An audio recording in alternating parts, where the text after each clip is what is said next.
24 de julio de 2013, Santiago de Compostela. ¿Atocha?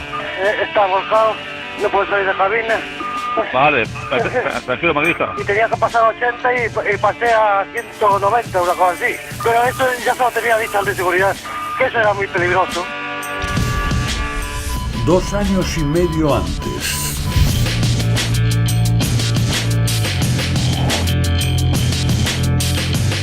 Hoy Galicia es más luminosa por así decirlo, a guinda do pastel. Porque Galicia lo necesitaba. 1 año y medio antes del accidente.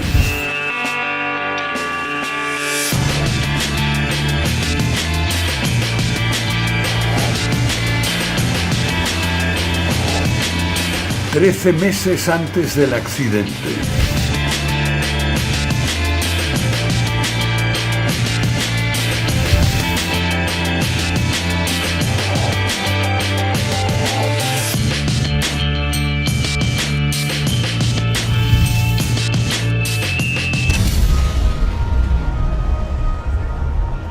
...80 personas muertas y más de 140 heridas.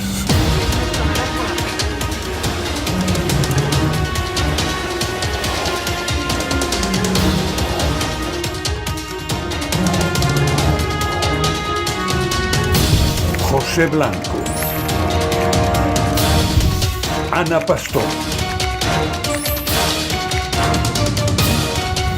Rafael Catalán,